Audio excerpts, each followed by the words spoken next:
Alrighty guys, good day. Ken Salvell here today. Having a quick look at the plants. We're just sort of in transition period right now, meaning that we've got all of our tropical plants from inside to outside now, which is what we do each spring. We put them out on the deck here in the garden, where again we can create a little bit of an atmosphere. So we're still in that process of setting things up. We've just got our planters planted. And so now we're just going to wait for them to sort of root in and start to look like something. And then we'll be actually moving all the planters around and putting them into a little bit more of a display as we go along. Because each year we never quite know exactly what we're going to be having each year. So we grow a bunch of different types of plants. We grow most of our annuals, we just grow from cuttings, and just to help to save a few bucks. We always buy a few every year. I mean, you can't resist, right? But yeah, and then when we get things outside, we pot things up, put them into bigger pots, like some of the tropical plants. We create some planters. It's just all spontaneous. There's not really that much planning going into it. It's more or less, we've got a planter and it'd be nice to put these together, so we have a selection of plants to choose from. Sometimes you'll even build a planter and then you'll come up with a bit of a design where you'll go, oh, gee, I wish I had a silvery looking plant or something that has more fluffy texture or grassier texture or something. And then later on, we'll keep our eyes open when we go to garden centers and see if we see something interesting that might be one of those descriptions, and get it in, put it into the planter, and away we go. So it's one of the things with when it's your own planters, you can basically continue to work on them throughout the season. If some plants just aren't doing well or they're not doing their thing, well, switch them out for something else. There's no problem with going in and digging out a plant out of a planter and put something new in there. Like, why not? And especially in your garden, it's good to go. You just have to remember that when you do that, you have a planter or a planting pot that has a bunch of different plants in it and they're all established. You pull one out and put a new plant in, well, that one plant is not established. So you literally have to remember that, and you have to go in and you need to, touch that up with a little bit of extra water through each day, especially if the weather's hot, because that one plant is going to need extra care.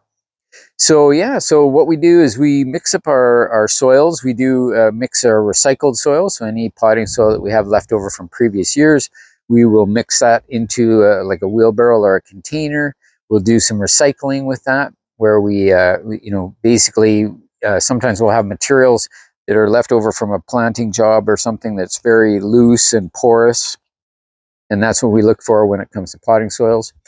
And then we'll put that in, mix that in, and fill the bottom part of the planter with the older soil.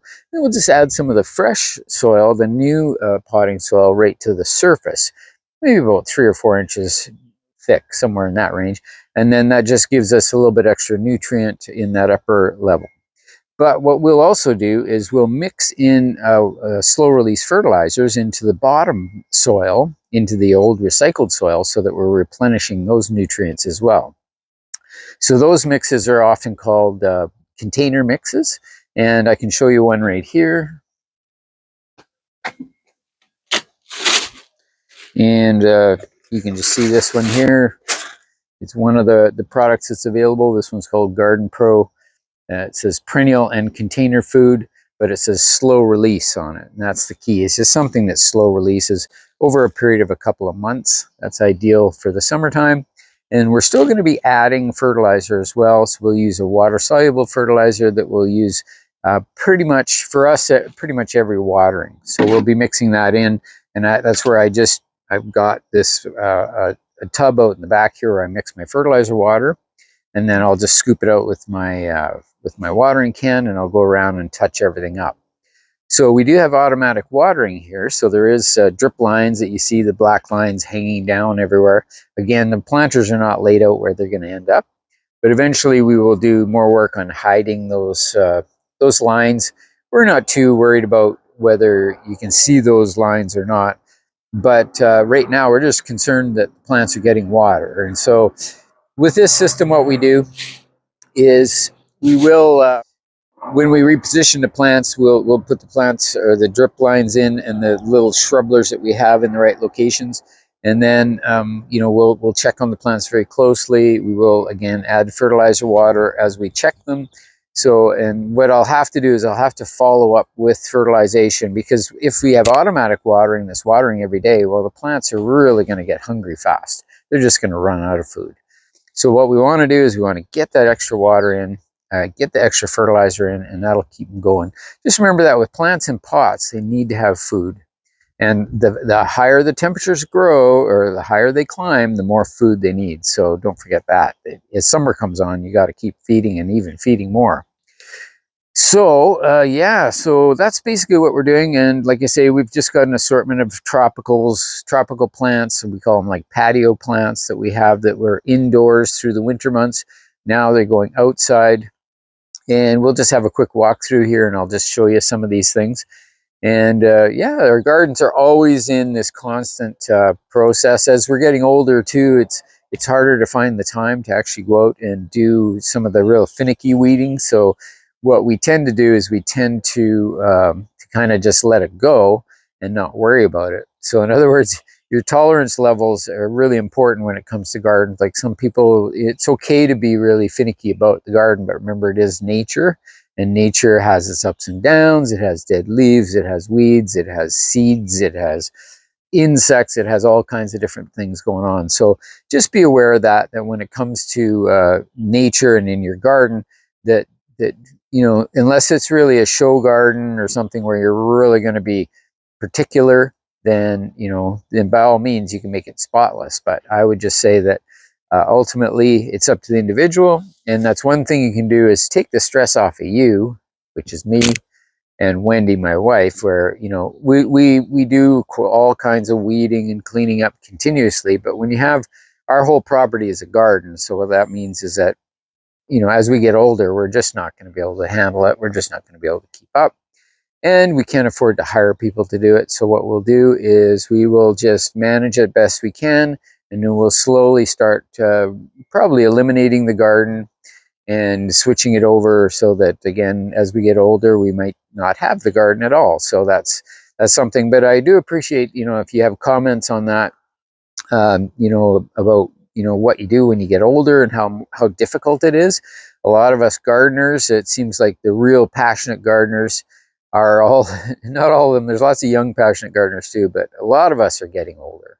And it's just not possible to be crawling around on your hands and knees and pulling weeds and all that kind of thing.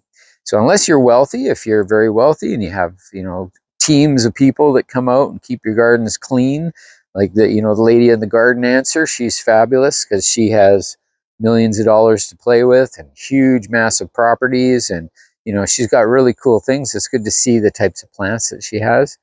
And she does, I'm sure she does a fair bit of the work on her own, but realistically, we know she has a massive team of people there that do everything for her, and an unlimited budget as well, which is super helpful. So here, this is just like backyard gardening. This is just what we do, just because we're, you know, long life of horticulture, in all aspects of horticulture, actually. And so we just love plants and planters and flowers. It's just one of the things that, you know, I just can't wait until this time of the year when we get our tropicals out of the house. We've propagated many annuals over the winter months under grow lights, and we're using those and putting them out into the garden. And the garden's really just for us, even though we do share a lot of the information with you guys. And we really appreciate the following that we do have. And yeah, it's just fun and games is what it is. So let's just have a close-up of some of these plants. Okay, so as we go through this journey of getting our little patio area here all tidied up, and so we're still positioning things and we're still bringing plants out. Really, really critical is that we're taking the plants out of the house where they haven't had much sunlight, and we're moving them into these areas outside. This is sort of a very shaded area in the background here. And so often all the plants come out and they'll start in the shade, and then I'll gradually increase the amount of light over about 2 weeks. And after about 2 weeks of integrating into the light, then at that point they can go just about anywhere. And some of the planters and things that I put together with tropicals and things, I know they never really had direct sunlight. So I actually have pieces of a shade cloth material that I'll put over top of the planters just in the middle of the day when it's the hottest. and give them a break from the sun. So then, like I say, we're starting them out with maybe 15 to 20 minutes of light every day, direct sunlight, and we'll be increasing that to 1 hour every day, and then increasing that to 2 hours. And once you're up to about 2 hours of direct sunlight for a few days, then you can start to consider moving them into other locations. So you'll note down underneath here, I've got plants in the background these are hot, dry, succulent plants, but they are hiding from the hot sun right now, and they get maybe an hour of sun every day. So I'll be taking these out, eventually getting them right into the full sun. So yes, so right here, just some assorted planters that we do each year, and we're just on the process. You'll notice in the background that there are lots of leaves that are brown and dying. There are tulips and some alliums and whatnot in the background, and I'll be talking a little bit more about the alliums. Right now would be the time to clean up alliums, so that's the next chore we have, other than doing some weeding. We have a ton of these sunflowers. You know, people always say, how do you grow sunflowers? And I say, well, how do you not grow sunflowers is a better question, because these are just seedlings that just fall all over, I guess, wherever they grow. They'll sometimes grow up on this bank, and they'll grow to about 8 to 10 feet high. And then, of course, the birds come in and they'll drop those seeds everywhere, and then they grow everywhere one drops. So then what we'll go through is we'll thin those out and just end up with 1 or 2 here and there. That'll be our sunflowers for the year. Of course, they're so great for pollinators and things. So yeah, so some of these planters, we have our Brugmansia here. This is a pink flowered Brugmansia, and it's still in a fairly small pot, but it's a very, very heavy pot, so it'll keep the thing from tipping over. I even have a rock on there to help hold it in place. And again, you'll see these black lines. These are drip lines, or little shrubblers that are in there that will turn on like little sprinklers. And again, we just do like a little series like this with some little Marguerite daisies in here. These are sort of a dwarf form, and with some assorted other little annuals that we've propagated. And petunias, we'll often grow petunias, put 2 or 3 in a 6 or 8 inch pot and just grow them on. And then later on, we'll go like, oh, I need some petunias for a planter. So we'll take a plant like this and maybe pop it into a big planter. And so it's kind of nice just to have that as like stock supply. So here's a plumeria. It's just starting to leaf out. This one was completely defoliated over the winter, and that's okay. They do that, and he's looking pretty good. I've got a stake on this to make it nice and straight, trying to get it very much more like a standard shape, what they call. And yeah, then just some assorted mixed geraniums. Just this nice little euphorbia here. Adds a little bit of color, a little sparkling of white flowers there. Again, some lobelia and a beautiful light blue, sky blue lobelia. It's lovely. And we have other planters that are sitting here ready to be planted up. Here's another plumeria. This one's a little bit bigger. It's same stock. I think it's a propagule. It's a little scale insect on there. I had a couple scales show up, and I just picked them off. They seem to be good. And especially once you get them outside, if you have insects on the plants inside the house, once you get them outside, they're often the beneficial insects come in and take over and manage your insect populations for you. So yeah, just assorted plants. We have some basil and some peppers that are going to go up to our vegetable garden area, ready to go. Some other assorted plants are a little bit rough looking, but that's okay. They're just starting to come back to life. These guys were in storage over winter, so they're just waking up, getting some new shoots on them here and there. So look forward to those things coming out. And just another little planter here with some geraniums in it. We have a bunch of assorted colors of geraniums that we keep from year to year. And generally we do cuttings, or keep them in like a 4-inch pot over the winter time. And then in the spring, we just plant them up, take more cuttings if we need to.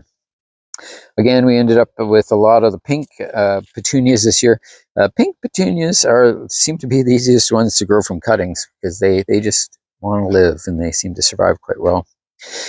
Other plants, just assorted succulents. I'm building a few succulent planters, so I've got my haworthias here, and I'm going to be dividing those up and using them in these larger succulent planters.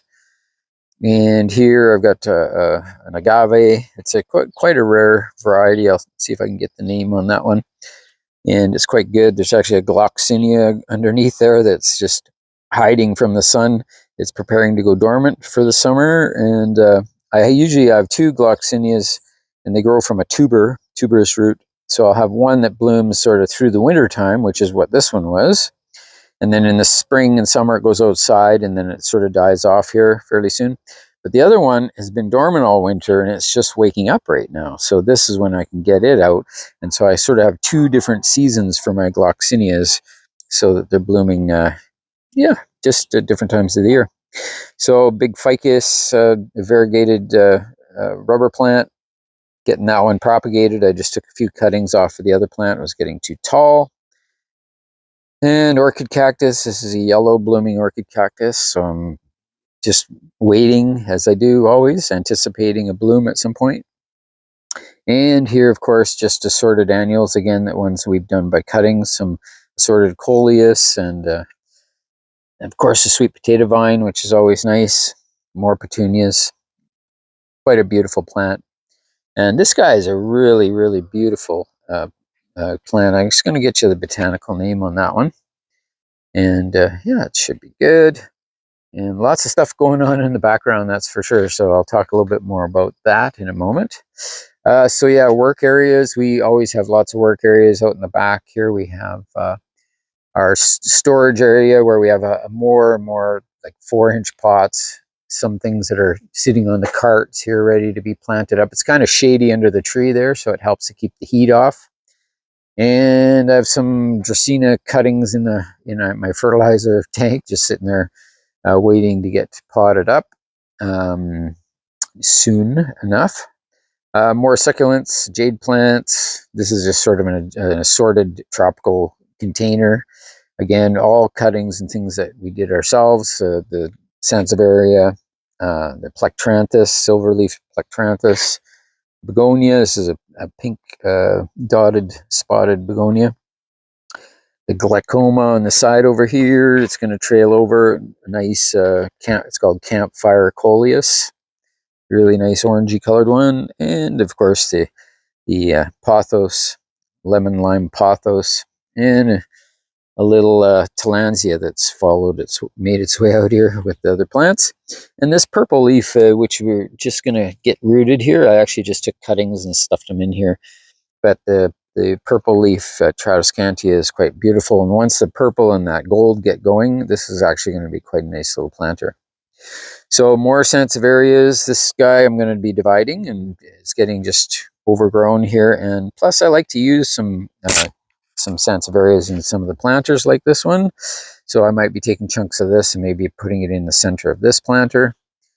And over here, just more plants. So this is the variegated fig that I took the cuttings off of.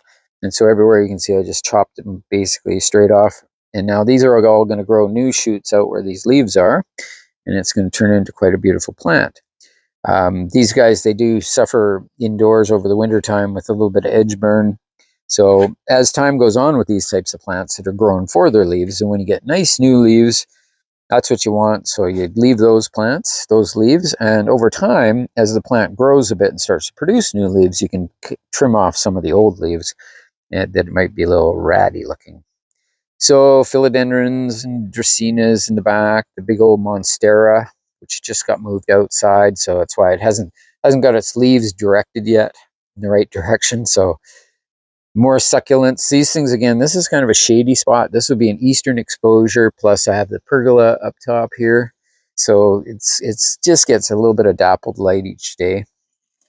Assorted succulents, which are going to be heading out into the succulent planters. And just assorted plants, Christmas cactus, and some gasterias, more succulents. And yeah, there's the dwarf fiddle leaf fig, which is actually, it's not so much dwarf, but it's almost columnar. You can see it's hanging over. I might either stake it up or cut it off and let it branch out a bit more. We'll see how that goes.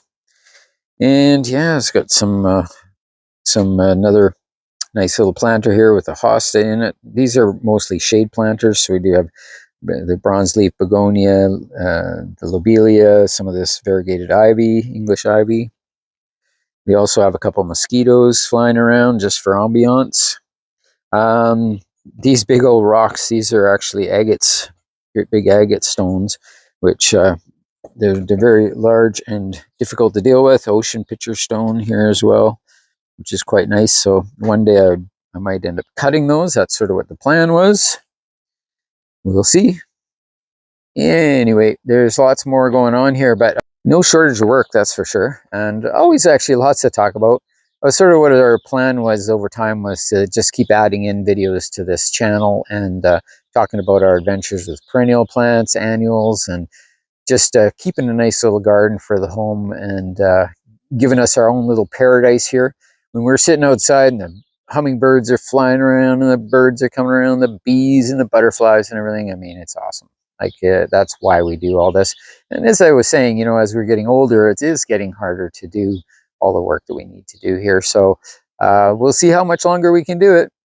Maybe one more year, we'll see. But you know, that's the way it goes. Times change, and you gotta change with your abilities. And hopefully, you know, we can pull it off the rest of this year and see what we can do for next year. But we'll take it one year at a time. Anyway, thanks very much, everybody, for tuning in to Grower Coach. Really appreciate it. Thumbs up's always appreciated. Subscribe if you can. And check out our garden show on Sunday mornings. Every Sunday we have another release of a garden show. And we've just recently completed our 2000th garden show. So it's been pretty exciting this last week or so. Anyway, thanks very much for tuning in. I hope you enjoyed the little tour today. So have a good one. Bye.